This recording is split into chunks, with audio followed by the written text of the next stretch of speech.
Welcome to another round at Sweet Shots Special Edition. We're sitting down with the one and only Chase Morlock for an interview. What a great interview it was. We talk all things from high school athletics, college athletics, and we're getting into what he's doing now. So buckle up, stick around. We got a great interview ahead. Hey, you watched Seinfeld ever? I have not gotten to Seinfeld yet. The Merv Griffin Show? Yeah. I just watched that episode. Yeah. You don't watch it at all? No, it's come up like a million times. My mom Scandals said, and like, Animals? Yeah, I keep wanting to reverse that. Animals and scandals, but it was scandals and animals. Scandals and Animals. Yeah. So Kramer finds the Merv Griffith. Remember Merv Griffith show? No, you're way too young for that. You ever hear of it? I know, yeah. Okay, so his show furniture and everything were in the garbage, and Kramer finds it and he moves it up into his apartment because he thought it was pretty cool. He found Merv Griffith's set. And so he starts doing his own show from his apartment with the Merv Griffith. To nobody, because he doesn't break the fourth wall or anything. There's He's no just audience. Everybody's just like, what are you The premise is doing? hilarious. The one scene where it's just him and Newman sitting in there, and Newman's like, I got to switch to different, what was it? Format. I need something more controversial. Yeah, I know, because wasn't he talking about like toothpaste or something like that? He's like, Newman was like, I got to switch to a different toothpaste or something like that. Oh, I don't remember Anyway. that, but it's pretty funny. It's pretty funny because the premise is they're doing a show, but nobody's in the Nobody's audience. watching. They're in the so like he's talking to his friend Jerry, and they can't have a normal conversation. It's in the context of an interview. It's funny, yeah, because we're kind of like looking out at nobody here. Nobody, Exactly. yeah. Oh, we have a That's few good. people out here. The camera's watching.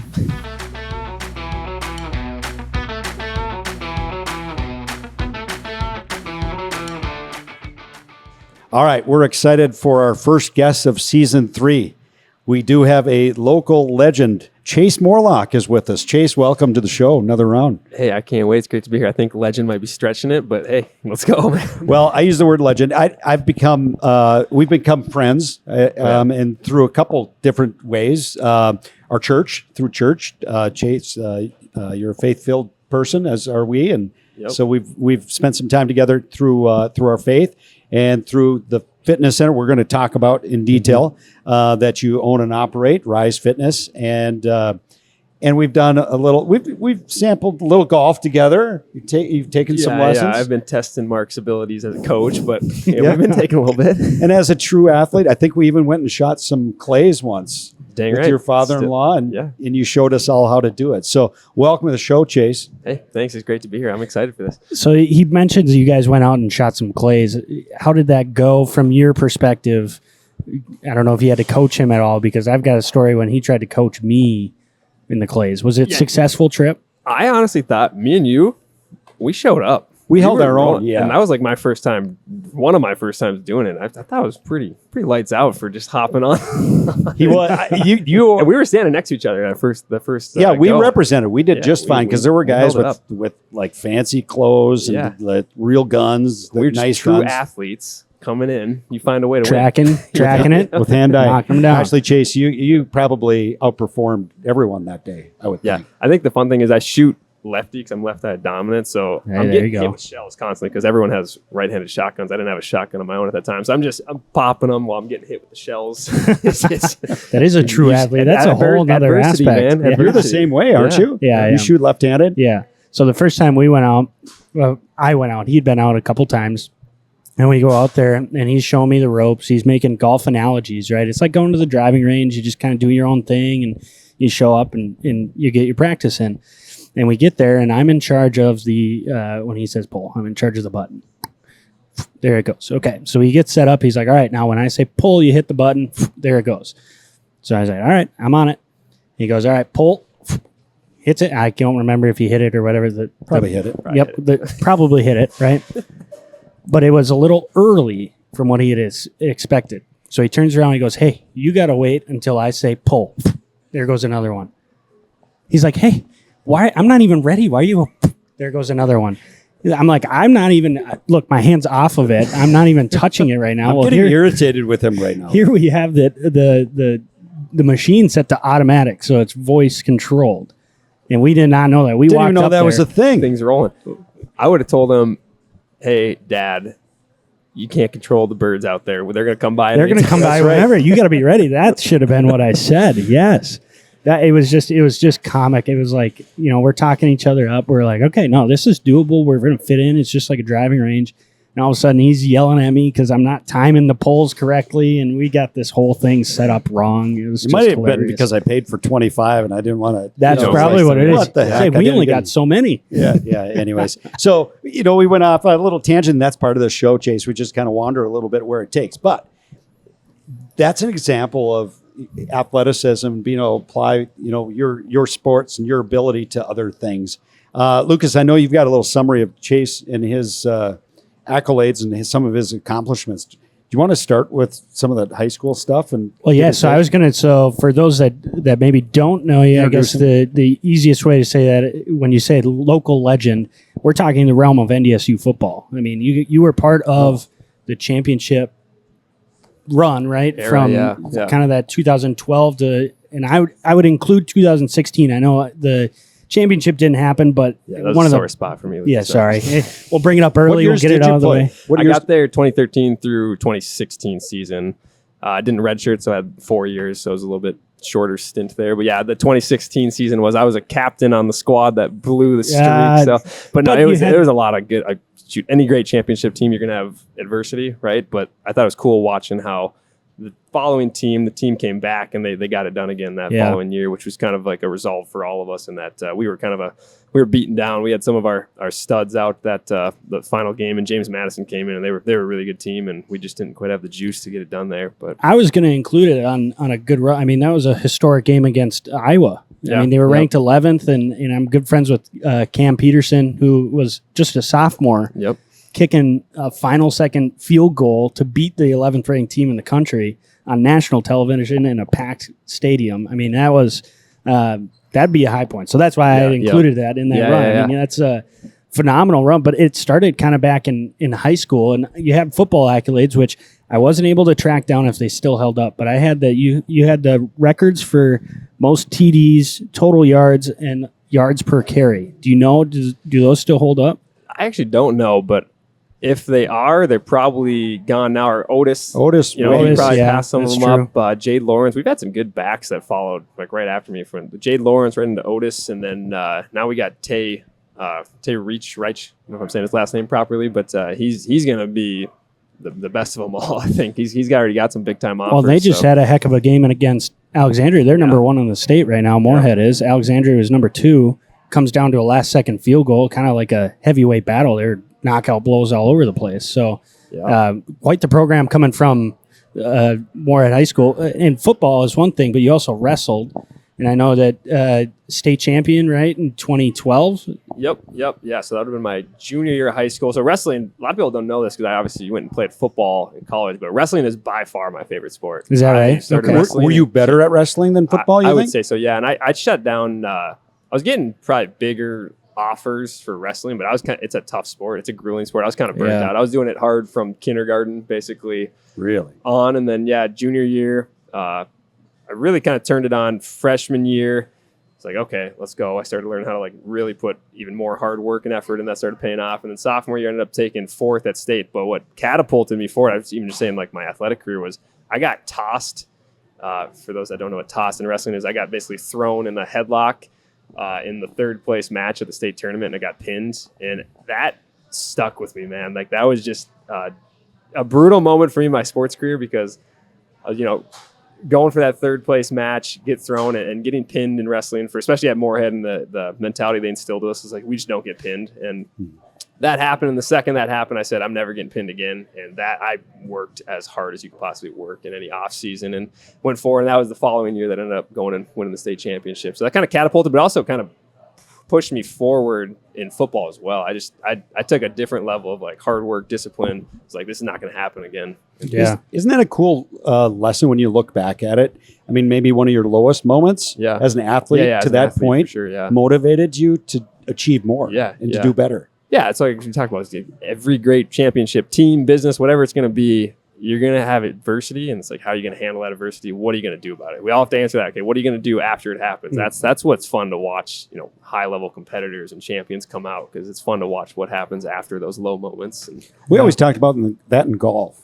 I believe in a round of golf, if you're paying attention to the mistakes that you made, when you look back after that round of golf and you go, yeah, I didn't execute, I didn't do this. If you go back and you look at it and you really honestly evaluate what happened, and then you're able to then work on those areas in your golf game, just like I imagine wrestling, maybe you're going to be better for it. And so, there's a lot of parallel in life, in work, in business, in sports. So, but I gotta say, I mean, even just Lucas's career and everything like that, and yours, obviously, training you for so long and knowing what's happening in golf, I have more respect for golfers than I think any athletes. You guys are up there just because clip that one right there. Yeah, put that somewhere. But no, seriously, I mean, with football and wrestling and just all my sports were very like physical, kind of meathead. I can just work harder, get stronger, get faster.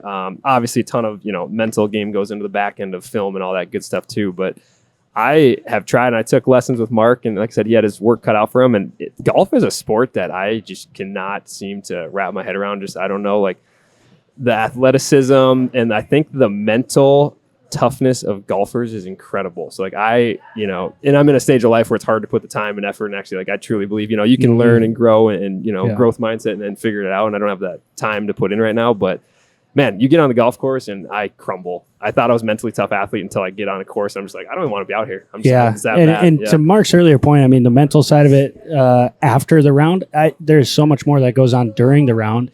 I believe it was Dustin Johnson who was saying that over 75% of your shots during your round, you fail. Like you do not accomplish what you want to accomplish. Over half your shots, easily over half your shots. So then it's like, okay, how do you deal with that? Yeah, how do you fail every forward? shot? How do you just block it out of your mind or whatever? Just walk up to the next one and hit it and try and be your best there. And who knows, that one might fail, right? So the mental side of golf is almost to your point, Chase, is like a lot of people you talk to is like, you're drained after 18 holes because it's just you're constantly thinking. A counterpoint to that, though, the image that we had, and I don't know, did you guys at NDSU ever work out with the golf team or next to the golf team? You guys would have been in there a little bit. Okay, so two different types and I'm of bodies guessing that so the image I was going to bring up, and I don't know if they had started it then, but so I got there 2017, 2018, and every Friday for lift, it was cut off polos. It was Arm Farm Friday and cut off polos. Fat Arm Friday. Yep. And so we would roll in there. There'd be eight of us scrawny looking dudes. And by the end of it, I mean, we did get asked if we were the basketball team, and I had to tell the guy on the plane, I was like, there are 5 of us total. I don't think we're the basketball team. But probably a little shorter than the basketball team too. Yeah. No, they advanced. I mean, you had some height. My freshman year, I was the shortest one at 5'10". Okay. Everybody else was over 6 foot. But we were quite the sight to see in the weight room with the cutoff. I had a bright neon yellow polo. It was all junk polos from a while ago, and you just cut the sides off. And football players, you guys had to look at that and just kind of. I would imagine you're like, who are these guys? Who are these? We didn't even bother. We were locked. You're locked. You guys are focused. We had championships to win, Mark. Come on. That's true. Didn't you do a deal though? Like if somebody lost a contest, you had to walk on the treadmill with your golf bag. Yeah, it was nice. During indoor practice season. It was the putting contest at the end. The highest score had to go walk. I believe it was a mile. You had to walk a mile in full golf gear with your golf bags during like peak time in the weight room. So I think the football team, volleyball, softball, and maybe track and field were in there. Or, it was 3 of the 4 or something like that. Yep. So that was pretty good. And then the rest of us just sat around the table and watched them. We sat around and ate a bunch of that. So. I thought the other athletes were like, no, that's legit. They're just getting ready for the season. You got to be able to walk a mile with the golf bag on your back. What we told everybody. He was like, we got a tournament coming up. So that's funny. Hey, what weight did you wrestle? I was all over the board. I mean, from freshman year on, I went, I think it was, 8th grade, 125, freshman 140, sophomore year 160, then 182 is what I won state at, and then wrestled 195 my senior year. Took second that year. Tough loss to a guy that, Tommy Peterson, I'll never forget him. Good guy, super good guy. He came to NDSU to wrestle, so I just saw him all the time. And I was like, and it was a 1-point match, so I was just like, I want one more chance at you. Just jump up on the mat real quick. How did he do collegiately? collegiately, I think he kind of washed out at NDSU. I don't know what happened there, if it wasn't a good fit or what, but he ended up going on to win a JUCO national championship. So he was a good wrestler. Yeah. Nice guy. Yeah, I think he's from Lakeville South or North, one of the Lakeville schools. But And when you stepped up that weight class your senior year, was that by choice, or is that just the way your body was going and you just went, yeah, I'm going to wrestle that? no, I chose to go up. I think like just a competitor. The 195 weight class was like a stacked weight class at that time. There were, I think it might have been 5 of us in the state of Minnesota that were ranked top 20 in the nation, and I just wanted to be in that. And then we were just a better team that way because my practice partner, AJ Wheeler, was a really good wrestler, and 182 was just a better fit for him. So I only weighed probably about 189 wrestling that 195. So I kind of went up and just went for it. And yeah, So I wouldn't go back. I think I could have, like at the 182 class was a weaker weight class that year. I think probably, obviously didn't do it, but, probably would have been a 2-time state champ if I stayed there, but I would never change it. I wanted to go. If I was like, if I'm going to do it again, give me the best of the best. And yeah, me and Tommy, the guy that I lost to, we were both pretty dang close in like the national ranking. So it's just like fun. Like I don't know, competitors want to compete at a high level, I think, So that's just, I don't want to just, walk through easier matches, I guess. It's like give me the best and let's go for it. So. Is that competitive attitude? And I'll tap into a little bit more because you majored in or minored in psychology, so it's more of this psychology question. Is that competitive attitude coachable, or is that just something where like people are born more competitive than others, in your opinion? That's a good question. I think you can learn, I truly believe you can learn most skills and you could probably develop that mentality. But I do think there's a natural, bit too. Because now, early in my professional career, I worked with young athletes for many, many years. And we do your best to implement that stuff. So you're definitely are passing on some of those, championship habits and mentalities and stuff like that. But there's just some, young kids that you can't you're trying to slap them over the face with it, and they're just not. It's just not. It's not wired in them that way. And my older brother, love him to death, but he just was not wired as a true, mentality like me, a diehard competitor. He wrestled because his friends were doing it, and he enjoyed it, and we'd go at it, and it's just. He just really didn't care that much if he lost, to be honest with you. Nothing wrong with that. It's just a different mentality. He just enjoyed sports and hanging out. And I was like, if I'm going to be out here, I'm playing to win. I'm wrestling to win, whatever it's going to be. Yeah. Well, I think Tiger Woods was motivated. He hated to lose. He hated Michael to Jordan lose more than hated to lose. Yeah.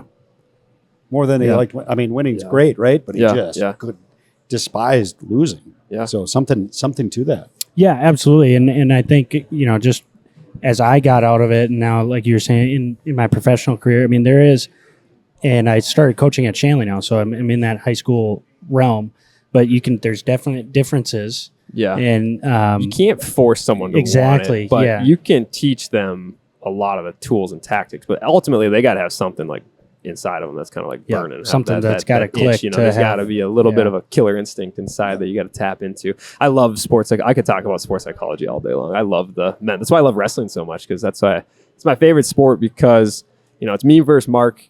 We're similar sized person, and you either get your hand raised or you don't. Put together a little differently. Yeah, hey. You either get your hand raised or you don't at the end. You can't look at coach and be like, hey, what happened? You didn't call the right play or whatever. You can in football. And it's like, no, it's, hey, did you put the work in? Was that guy stronger? Did he outsmart you? And wrestling's also kind of like a game of chess too. People don't realize that, but there's a lot of mental aspect that goes into it. So I just love that. I truly, probably cliche, but I really think every kid should wrestle at least 1 year in their life, just to feel like the other person getting their hand raised and then you not, just to know hey, that kid probably outworked you. I've experienced that. Yeah. I got owned. I had a very good friend. Well, he's still my buddy in high school and wrestled. And I was trying to, I quit, in grade school, wrestled a couple years. And I'm like, what do you enjoy about it? He goes, there is nothing better than, and then I'm paraphrasing, but he said, basically impose your will on somebody. And if you pin them, that you've dominated that, you've controlled that situation. It's like the warrior inside of us, It's like you can do that, and you can do it in a legal manner. Yeah, he just said there's nothing better than just having a game plan come together and imposing your will and pinning a guy. Yeah, He and goes, then there's nothing better too about you getting a really solid match with just two evenly matched wrestlers. It's like we wrestled 10 times. You know, me and Tommy probably going back and forth. That guy that I lost to senior year. It's just like, man, there's something fun about that chess match too. Of just, hey, you know, he got me this one. If we wrestle again, I might be able to get him. You know, and just that. Right. I mean, similar probably to golf too, where it's just, I mean, the skill set. Yeah, and, right. Yeah, it's very similar in that where it's especially at like the high school collegiate level. There's the individual aspect, but there's also the team aspect. And as a coach, your coach isn't out there going like, all right, we're going to run, you know, a bump and run here and then up and down here or whatever. You know, there's certain coaching aspects. Golf terms, Chase. Those are golf terms. Yeah, you guys, I don't know. But, you know, Mark I'm not sitting back there calling plays. You know, no, we're not calling plays. So you're out there, you have to execute. And if you don't, you wonder why, you know, and then you look at the scores at the end of the day. I ran this exercise with my team and it's like, look, you know, we were whatever we were for the tournament third. We were 4 strokes out of first and like 8 or second and however many out of first. But it's like, you guys can't go back through your rounds. We'll divvy it up between 4 people. You can't find 3 strokes each. Yep. You know, and so then it's like they didn't necessarily play better than you. Maybe it was a mental lapse. Right? Yeah. I have a comparison question for you. I'm actually super curious on this because, like with wrestling, like I said, it's you out there, but who's in your corner as your coach and maybe like a practice partner or an assistant coach that you work with a lot really matters to me. Like it gives you like this comfort and peace knowing like, hey, like they're still there with me. Like I can look over in between periods and they'll give me a little bit, you know, and just knowing that the guys that are in your corner. How important is that in a caddy, I guess, in a sense of like their ability to coach you slash just even having that comfort level of this person knows me, they can calm me down, they can, you know, pump me up if they need, they can give me a little tip. Like how, like I'm curious what the tie is there because I obviously don't know golf. So this is talking to a true meathead here of like talk to me. It's equally as important if I'm not going to say more than, right? Because I would hold that relationship to the same standard, I think.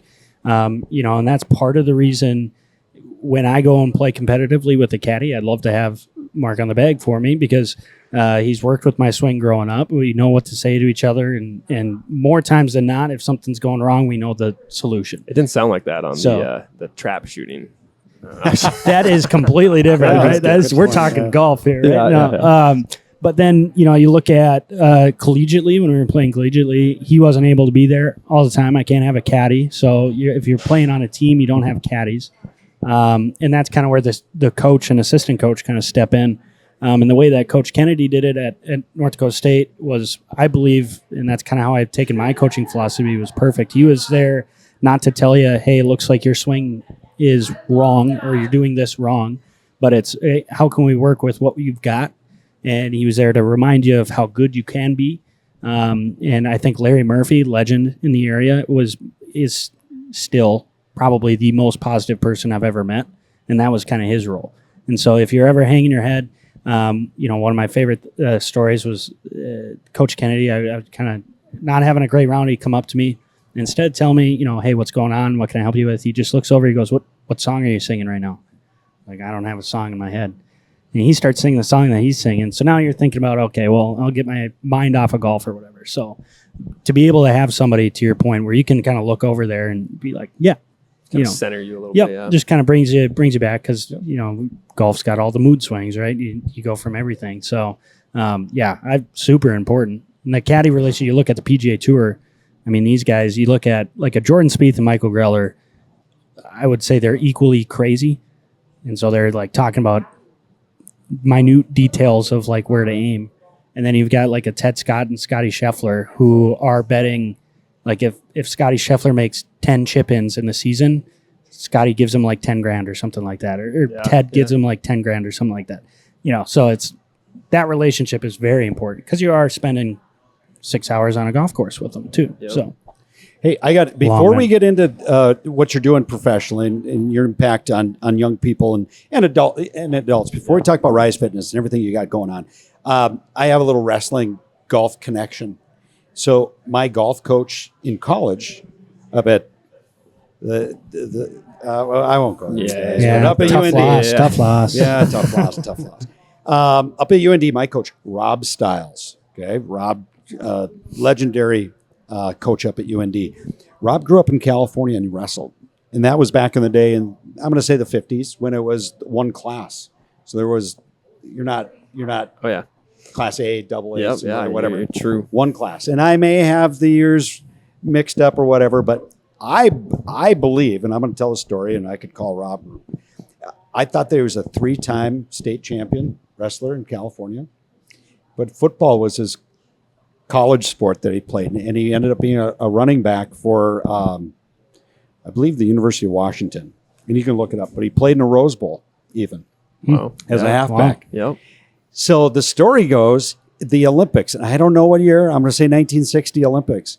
He lost in overtime to the person that ended up representing the country in his weight class, and that person lost the gold medal match. And it was a very, very close match. He ended up being a silver medalist. So Dang. that's how he was a good wrestler. that's Yeah. the level that Coach Rob Stiles wrestled and played football. He, however, was able to take his athleticism and apply it to golf. He's a very good golfer, Chase. He's clearly a way better athlete than me. We might have to get you on the horn and ask him what his secret was. I need to. And I joke with my high school buddies. All of them are great golfers, and they would all give me a hard time about high school career and stuff. And then now I'm just like, I truly believe you guys were all better athletes. I was just a harder worker.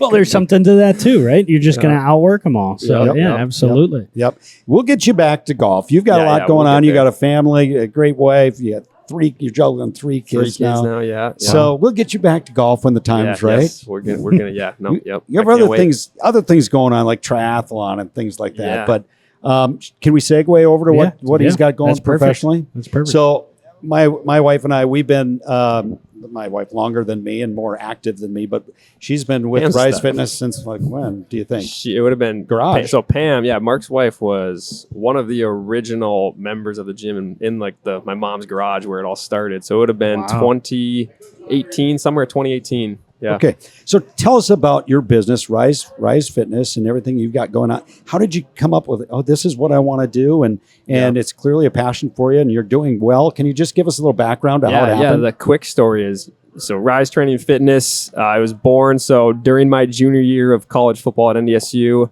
Dad gets diagnosed with colorectal cancer. So that was the fall camp of my junior year. I get called home. They sit me down, break the news. It's stage 4. It's pretty serious. Didn't understand that. My scope as a young college kid and just focus on sports was pretty minimal. Didn't realize how serious it was, but he ended up passing away a little bit. He made it a little bit over a year kind of in his cancer battle.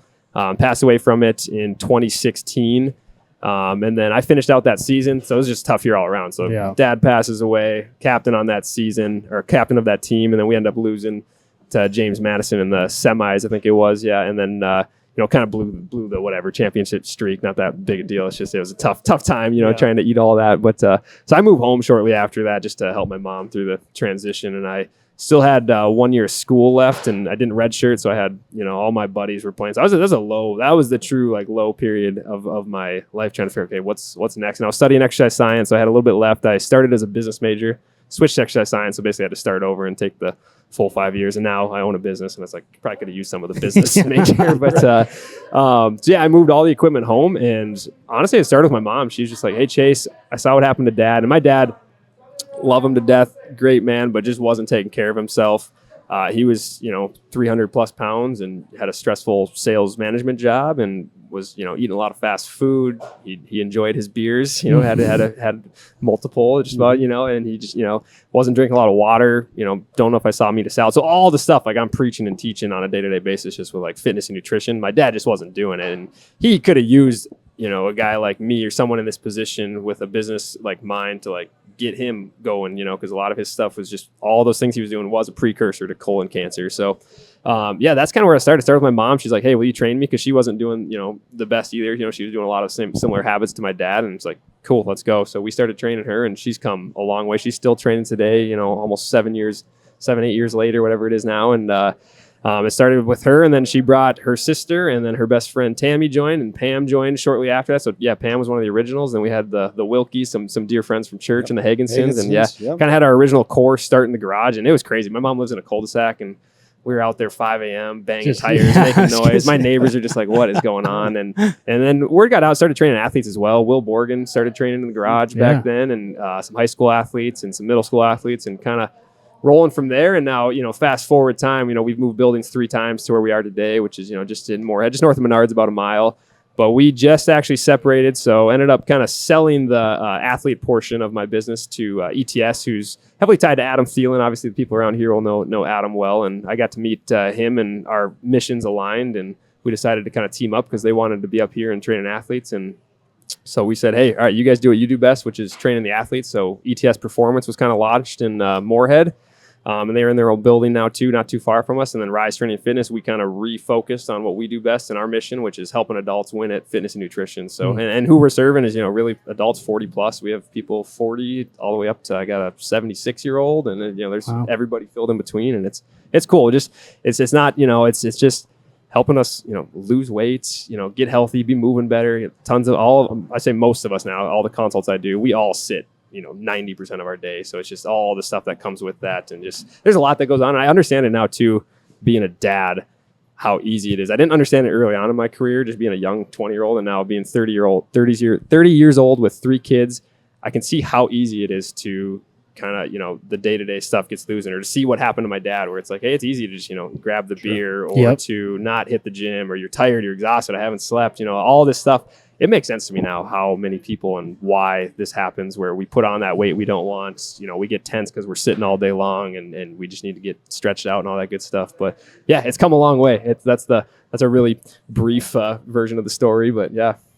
Well, I can, for one, the benefits of it, it's the day-to-day stuff. I used to suffer from back pain, and go into details why maybe, but since I've been active with Rise, that's gone away. Sciatic pain, gone. And it's not any one particular thing that we're doing, like targeting that. It's just this overall probably body strength and core strength, right? Yeah, the power of a good strength and conditioning program, just like a well-rounded one, goes so far. Like, people just have no idea. And then to have coaches' eyes on you too. Like, it's truly not rocket science. And as far as like the nutrition stuff that we do as well, not rocket science, but not easy to do. It's what does it say? It's simple but not easy. Classic quote of everyone's got the info. We can all Google anything, but it's having that coach that you trust, and the accountability, and just that community and that vibe in that space where it's just like, hey, we're all in here doing this thing together, and we're going to be healthy, and we're going to do it for the reasons of, for me, that's where it changed for me. It's like, hey, it was hard for me for a while, because it's like I had a concrete end date of, season starts this day, or that championship game's this day, or we're playing, SDSU on this week, or wrestling. It was like, okay, season starts here.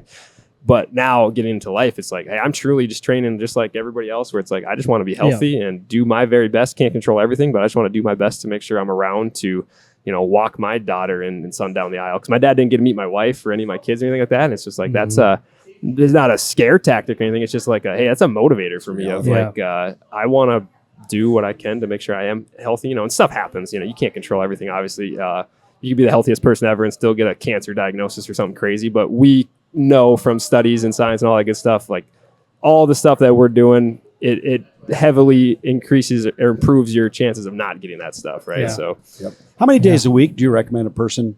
I say just like with the goal, I say if you do 3 workouts a week, 3 really good, just like strength and conditioning workouts, and a good program with a good coach for 52 weeks, I think that if I'm doing my math correctly, it's 156 workouts a year. Your body's you're going to be a whole different person. Now there's people, you start doing that and your body adapts. We could probably get up to 4 workouts if we want, but it's really, everyone's different, right? So it's just learning. And a lot of people, I'll start them at 2, where it's just like, this is a huge lift for them to get off the, like, hey, I truly have done nothing for 30 years. And it's like, let's start with 2 workouts. And like, our whole goal is to get you in there, not have you be sore. Like, the worst thing you can do as a coach is to have people walk out and they can't move the next day. They can't do their job. They're pissed, yada, yada, yada. So it's just like, we ease you in super slow. And I'm constantly telling people, like, hey, I know this might not seem like a lot, but like, we're doing this for a reason. Like, we have plenty of time. That's the one beautiful thing when you're just like kind of like training for lifestyle goals, is there is no end date. So it's just like, we have no rush to get there. Let's just take our time. The whole goal for Rise and our mission is help adults take back control of their health through fitness and nutrition, but I want to get you there injury free. Like, that's going to be, now there's always little things that pop up here and there, but the beauty is you can do so much around that. One of the biggest mistakes I see is, someone like, Mark, maybe you throw your back out or something, or you tweak a knee, and then they just vanish for a month because they think that what needs to happen is I need to go sit on my butt. When really that's probably the worst thing you could do, is just sit there and do nothing while that recovers, because there's still so much you can train, and you can implement some of the PT stuff, and we can do so much to help speed that up. So yeah, huge mistake. So that's my my public service announcement. Yep. If you have a little injury, don't just stop. Like, movement truly is medicine, as cliche as that sounds. It's just like, just move your body. Even if it's just a walk, just move. You know? Yeah. No, that's really good. I think it's the biggest adjustment for me coming out of college was the lack of access to like a weight facility. And, you know, you try some, and I credit my wife a ton because she basically drugged me back to working out. But to not have like that community, whereas like I thrived when we got all 8 of us in the weight room, and you're whether you're hyping each other up or you're doing whatever with the other guys. To me, it was you're suffering with the other guys. I mean, everybody's going through the suck together, so you just got to, get through that. And so to be able now to have an option for people that, like, if you are coming out of that or you're in your lifestyle right now, and sometimes that's all you need. You just need a community to go embrace the suck with. Yeah, and get over that hump, and you're gonna feel better. Yeah, well, we're talking life, business, everything. You do it together, right? Go farther together and enjoy it. I think it really is hard for athletes. I've found that now, because if you really think about it, we've pretty much been told, especially in college, it was like, and especially for football, it was like we were told where to be, when to be. Hey, dining center, you got to get these many meals in. I need you to weigh this much. Here's the workouts. They're all structured. You have a coach, and then you get to the end, and it's kind of like, all right, thanks for your time. Good luck. Yeah, exactly. Exactly. So I think it's not uncommon to see, I think almost all college athletes go through a minor depression of some sorts of like, how do I transition into life now? And that was my biggest thing, is like, I never knew what to do at the weight room when I left college, because it was everything was structured. Told, it was like, okay, you're going to start at this weight. You're going to start with this workout at this weight, and then you're going to go up this many pounds, as you're able. And initially when I got out, I tried to structure it via memory and, write all that. That's just not the way to do it, So I always thought this would be a huge either business or value add for just college programs to do within, is to create like some kind of offboarding ramp down period where it's like, hey, we're going to teach you now how to go do this on your own. And actually, I was funny, and one of my classmates, she played basketball for NDSU, Emily Dietz. She was writing her dissertation basically on like how colleges, in a lesser sense, like treat you after you graduate. And she said that was her biggest response she got from athletes, was, when I'm done, now what? Where does my strength training go when it comes to that aspect? And it's super sad because you see this with linemen. My old, O-line, D-line teammates, sometimes you'll see them and they're down 150, 200 pounds. You don't even recognize the guy. But then sadly, this happens too, where they go the opposite way. And, they play 300 pounds is a healthy weight to play, offensive line at. Yeah. But they go the other way, and now they're 400 pounds, and it's like, oh no, like, god dang. Yeah. You see that on TV. You see some of the guys on TV that were linemen. It's like, wow, they're a shadow of what they used to be. So they made that adjustment. Yep. Yeah, obviously, caloric intake and probably different types of workouts. Well, think about their perspective. I mean, their caloric intake during season to maintain, that's crazy. And it's not like you can just turn that off instantly. Like, you got to work to understand, So it's just, that's definitely, I don't know. I'm sure this program's doing it out there, but I always thought that'd be like one way to add value to these college programs. Well, for the golfers out there, I'm a testament to the program. We're not in there doing specific things like for golf even. And I've been able to maintain what distance I had as I'm aging. And actually, I can argue I've had stretches of play that's been as good as I've ever played. And I'm hitting the ball probably as long as I've ever hit it, maybe even longer in some. It's a testament to the program, just kind of how you have us in there doing, I call it muscle confusion, but you take us from strength and endurance and things like that. And it's like, before you know it, I've maintained some strength over the years, maybe even like built some muscle mass. The power of a great strength program goes so far. And whether it's, I'm trying to lose weight or just be healthy, or down to like some more like golf performance stuff. I think the key here is to explain to people, I think we all want to chase the shiny object. So we all, if you're training for golf, a lot of times these people will come in and they're just like, they got these huge golf dreams, which is awesome, but they're forgetting the fact that they're maybe 30 pounds overweight, can't touch their toes, have no rotational power. Like, they couldn't even twist without maybe throwing it back out. It's just like, okay, let's hold up, because now if we get your flexibility in a good range here, your mobility back, let's get you to drop a little bit of weight. Let's get some of that rotational power going so that we can do this even more safe. Like, just that alone is going to improve your golf game. So I think people, and this just comes maybe with the social media, internet age we're in, where you just see all the crazy cool stuff. So you can do very cool, specific, strength and conditioning things like that are directly, correlated to golf. But in general, it's like it kind of goes back to Kobe Bryant. You got to, practice the basics better than anybody, even at his peak. Like you obviously get to do all the cool, fun stuff, but like he always came back to the base. I need to be better at the basics. So I always have to come back and remind the people, like Mark, even sometimes just like, hey, dude, we got to, there's still work to do here. And then we, can dabble in that other stuff as you go. So that's like fun. That's just fun for me to watch. So like, it's cool when I get to hear Mark come in, he's pumped. He's like, dude, I'm driving the ball farther than I ever have. And it's just, yeah, that's really cool as a coach just to see that stuff and see, not that it's the program that's doing it, but all the hard work that you put in is it's all kind of pairing to. And the new driver I bought. Yeah. And the technology. And the game that you can buy. Yeah. Yeah. But I think that's the key is just getting people to understand like, hey, what's my starting point? And like having a great coach to be like, okay, here's where we're at. Let's focus on this right now, get us to this point, and then boom, you start adding that awesome, cool performance stuff down the road. But you got to work your way up to it. It's kind of, you got to earn your stripes a little bit. Yeah, absolutely. I love Excellent.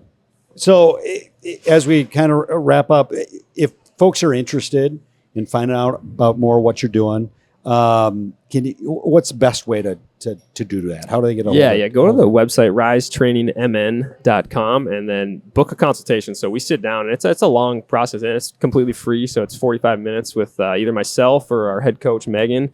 And we're going to do a full consultation process where we sit down, talk goals, talk injury, talk nutrition. What have you done in the past? What's worked? What hasn't worked? Just get to know you a little bit. And then we'll do a movement eval on you and just get some of that baseline stuff down and see. It's super easy. Just want to see, hey, what's your movement skills like to start with? And we'll do a body comp too, just to get some baseline numbers and use that data moving forward and then kind of roll from there. So it's simple. It's, like I said, doesn't hurt anything. It's free. Come on in, just chat, see if it's a good fit, see if we can help you.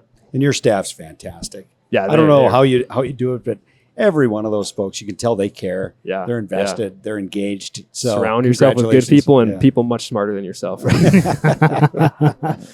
Oh, that's awesome. Well, we appreciate you taking the time to come on with us today. Anytime. Kind of kick off season 3. Yeah, that's the goal. I'm sitting between a couple buys and them. Yeah, I'm feeling okay about it. Cringe a little bit. A little bit. A little shiver. My tail's between my legs after that last football game, Chase. Chase. Hey, it's all right. I root for you guys. Like come on. My brother went to UND. I'm not really rooting for you, but I'm trying my best. One year we had a little wager, and the loser you were going to have to run 10 miles if NDSU lost, right? Yeah, and you were not running much at that time, right? And if you lost, it was a Murph or whatever it was. And is that what we ended up doing? Yeah. You almost killed me. He had to modify it because I can't do pull-ups, so we did like inverted rows. Is that where I get it from? Yeah, we did inverted rows. I can't do pull-ups either. 100 of those, and then 100 push-ups. Yep, and then it was body squats. Yep, and then right into the run and. You modified it. I did it with him. You did. That's a good coach right He's there. chit-chatting the whole time, and I'm dying. That's funny. So anyways, I lost. I had to pay on up. the bison, man. Ouch. With that. There you go. Well, thanks, Chase. Yeah. Really appreciate your friendship. Thank you, Chase. Yeah. What you're Thanks for doing in coming the on. community. That's your success story, and you've done it the right way, and all your success has led to where you're at, and bright future for you moving Appreciate forward. it. And you got Same to great you guys. family. We didn't Heck yeah. break down the family component. You're doing that's all great. right. in that We'll do it world, again. too. Yeah. All right. Yeah, we'll have to have them back on because this is a lot of great stuff. Well, maybe a fitness segment. We'll get There you you doing go. jumping jacks here for the podcast. Come on. Mark moving. Well, that's going to do it for this episode of Another Round. Join us next time for more fun. We'll catch you later. And there you have it, Mr. Chase Morlock. What a great interview. And I tell you what, I learned a lot. What a great guy he is, and all the experiences he's had. A lot to learn from there. And what a great story. Obviously, from the hurdles he's had to get over with his dad and that time during college. All of his athletic experiences and how that's shaped him into where he's at today and how that helps him in his endeavors. And he's got a great thing going there with Rise Fitness and just how important it is, and not only for athletics of being fit, but just in our everyday life. Like he was saying, you just don't want to be able to hurt. You just want to be able to function and do it with a strong body. And so some great things. We thank Chase for taking the time out of his day to sit down with us and just kind of shoot the breeze. I know we're a little off the cuff sometimes, so it was great to have him stop by, and we hope to have him on again. Hopefully he keeps Mark in shape. That's the goal. We keep him in line too. I know that's tough, but again, thanks to Chase, and thank you all for tuning in here today, and we hope to see you next time.